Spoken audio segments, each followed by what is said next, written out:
Kalau kita biasa menjaga ibadah dengan Allah Subhanahu wa taala, Allah malah mudahkan kita untuk panen pahala.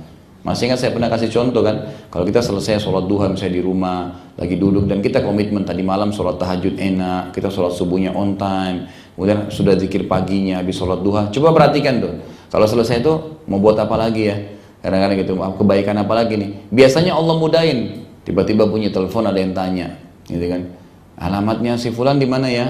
Oh iya di sini, di sini, di sini, dia kesana silaturahim, dapat pahala nggak? Kita yang buat nggak itu? Bukan kita. Itu rekayasa tanda kutipnya Allah. Karena kita biasa menjaga pahala, menjaga ibadah, maka apa yang terjadi? Allah Subhanahu wa taala mendatangkan pahala dengan caranya. Sebagaimana tadi Allah bisa menyesatkan orang yang berbuat kesalahan, gitu kan? Begitu kurang lebih gambaran. Bisa saya terjadi semua banyak sekali itu, banyak sekali dengan cara-cara seperti itu. Baik, jadi sifat munafik pertama tidak baik, harus dijauhi, dan orang mukmin tidak boleh berbohong, tidak boleh berkhianat, tidak boleh memungkiri janji. Kalaupun tidak bisa kita datang, sudah janji sama teman, katakan maaf saya tidak bisa datang, saya belum bisa datang, dibahasakan, gitu kan, sehingga memang tetap baik. Dan salah satu ciri khasnya orang mukmin adalah kalau dia sudah janji, baik saya akan datang, misalnya saya akan datang jam 12 siang. Pada saat kita datang jam 12 lewat 1 menit aja, dia mengatakan maaf ya saya terlambat.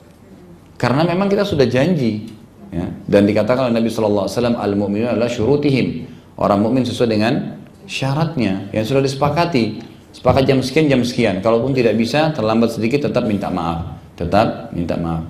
Saya kadang-kadang kalau motivasi pegawai-pegawai di kantor itu, bagaimana caranya supaya bisa on time kerja Ustaz ya? Sadarilah saya katakan satu kalimat, kalau Anda sudah sepakat sama perusahaan masuk jam 7 pagi dan Anda datang jam 7 lewat 1 menit, 1 menitnya tidak halal gajinya sampai perusahaan memaafkan memang, karena sudah akad, gitu kan, sudah harus disepakati. Kecuali kalau mereka mengatakan ya udah terlambat, ada toleransi sampai 5 menit nggak masalah, 10 menit nggak masalah, tapi kalau enggak sampaikan maaf tadi saya terlambat 1 menit, kalau mau dipotong gaji saya tinggal dibagi saja jumlah jamnya, potong 1 menitnya, nggak apa-apa. Ya, itulah orang beriman memang begitu. Dia merasa bukan haknya. Makanya Sufyan ats-Tsauri rahimahullah, seorang ulama yang luar biasa dari tabi'in yang terkenal dengan kalau sujud selalu lama, gitu kan. Beliau itu pernah kerja di kebun di Yaman, kemudian 3 bulan kerja situ jadi pegawai di kebun itu. Beliau dari Mekah, dasarnya Mekah sama Madinah beliau bolak-balik, dan beliau tahu jenis kurma di Mekah.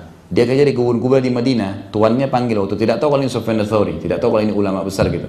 Dipanggil, "Sini kamu." Datang. Dia kan kerja karena butuh uang gitu.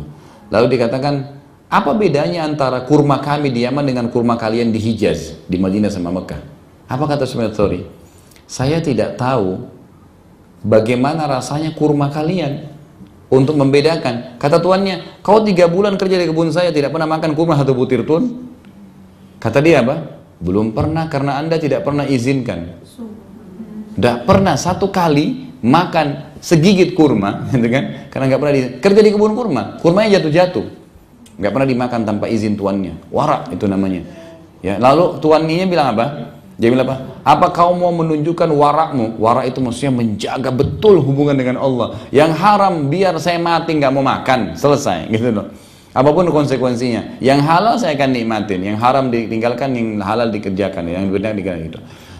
Lalu tuannya bilang, apa kau mau warak seperti Sufyan ats-Tsauri? Dia nggak tahu kalau ini Sufyan ats-Tsauri gitu. Lalu Sufyan ats-Tsauri diam aja. Dia pergi ke temannya di sebelah kebun. Kebetulan waktu itu Sufyan ats-Tsauri ini lari dari Mekah karena disuruh menjadi hakim. Udah saya ceritakan belum ini? Belum. Jadi dia disuruh jadi hakim oleh Abu Ja'far. Abu Ja'far ini Khalifah Abbasiyah waktu itu. Karena Abu Ja'far lihat ini Sufyan ats-Tsauri kan orangnya ibadahnya luar biasa. Dipanggil, kamu harus jadi hakim. Sufyan bilang, enggak, saya enggak mau. Kalau kau enggak mau, saya akan bunuh, kata Khalifah. Kata Abu Ja'far, saya akan bunuh kamu. Dia bilang, harus datangkanlah, datangkanlah tukang algojo yang tukang penggal kepala dengan natok-natok itu kayak kulit unta yang dikeringkan untuk nampung darah. Waktu dilihat sudah benar dia akan lakukan, maka Sufyan bilang, saya minta waktu 1 malam berpikir. Malamnya dia lari, pergi ke Yaman, kerjalah di kebun tadi. Tersebar berita, Khalifah kirim ke semua wilayah Islam waktu itu, siapa yang tangkap Sufyan ats-Tsauri hidup otomatis saya akan kasih hadiah. Nah waktu si tukang kebun yang pertama ini ngelapor ke temannya, ada di kebun saya seorang pegawai begini cirinya. Kata temannya, demi Allah itu cirinya Sufyan ats-Tsauri. Mari kita tangkap dia supaya dapat hadiah gitu. Ternyata dia sudah lari, udah pergi, gitu kan. Lalu terakhir dia sampai ditangkap oleh Gubernur Yaman. Gubernur Yaman mengatakan, siapa namamu? Dia mengatakan Abdullah, hamba Allah. Terus berkata orang Yaman itu, gubernurnya, saya tanya kamu atas nama Allah, siapa namamu yang orang tuamu kasih kamu? Dia mengatakan Sufyan. Siapa nama ayahmu? Abdullah.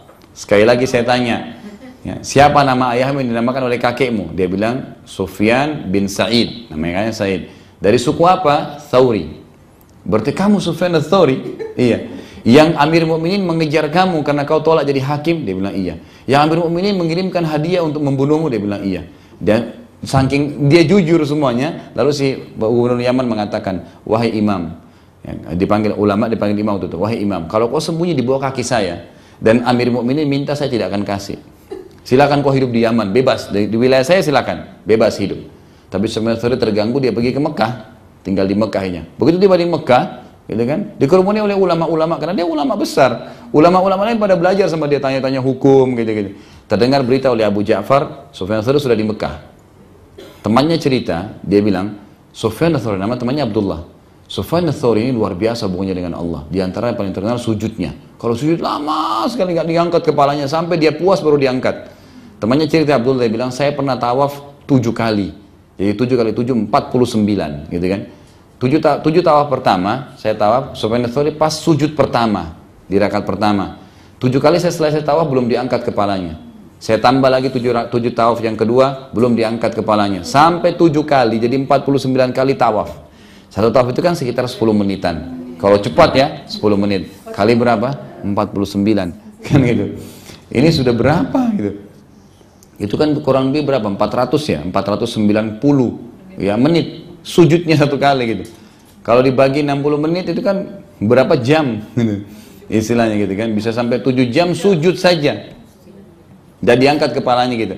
Maka terkenal dengan itu, ibadahnya luar biasa. Dia dengan Allah SWT. Maka waktu Abu Ja'far dengar ada Sufyan ats-Tsauri di Mekah, dia bilang, kirim berita, tangkap Sufyan ats-Tsauri, jangan keluar dari haram, dari Mekah, dan siapkan tiang, saya akan bunuh dengan tangan saya sendiri. Hukuman kepada siapapun yang menolak untuk menerima perintahnya khalifah. Atau sampai berita di Mekah, ulama-ulama lain bilang, wahai imam, Sufyan ats-Tsauri dipanggil, wahai imam, keluarlah dari Mekah, gitu loh. Kalau tidak nanti semua kita kena nih. Anda dibunuh, kami semua dibunuh, dan kalau Anda dibunuh hilang ilmu, gitu loh. Maka kata Sufyan ats-Tsauri, tenanglah. Dia lagi di dekat Ka'bah langsung dia mengatakan, ya Allah, aku bersumpah atas namamu, jangan sampai Abu Ja'far menginjakkan kakinya di Mekah. 3 kali. Aku bersumpah atas namamu ya Allah, jangan biarkan Abu Ja'far injak kakinya di Mekah 3 kali. Sebelum masuk Mekah, Abu Ja'far meninggal. Dan Abu Ja'far akhirnya disolatkan di haram, di Mekah. Tapi dia sudah selesai kan? Mati udah nggak bisa lain, nggak ada yang bisa hukumin Sufyan ats-Tsauri gitu.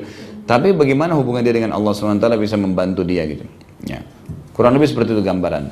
Jadi kita dengan keyakinan kepada Allah Subhanahu wa taala, Allah yakin tuh Allah ada, Allah Maha melihat, Allah Maha mendengar. Enggak usah ragu. Selama kita benar di realnya Allah, enggak usah ragu. Insyaallah khair. Semuanya baik. Dan setiap ada proses, nikmatin prosesnya. Lapar, tunggu makanan, nggak usah ngomel, karena ngomel pun makanannya belum datang gitu kan. Udah biasa aja, nikmatin prosesnya, cari kegiatan lain, makanannya datang, makan bismillah, itu kan dengan tenang. Insya Allah tidak akan ada hal-hal yang tidak diinginkan.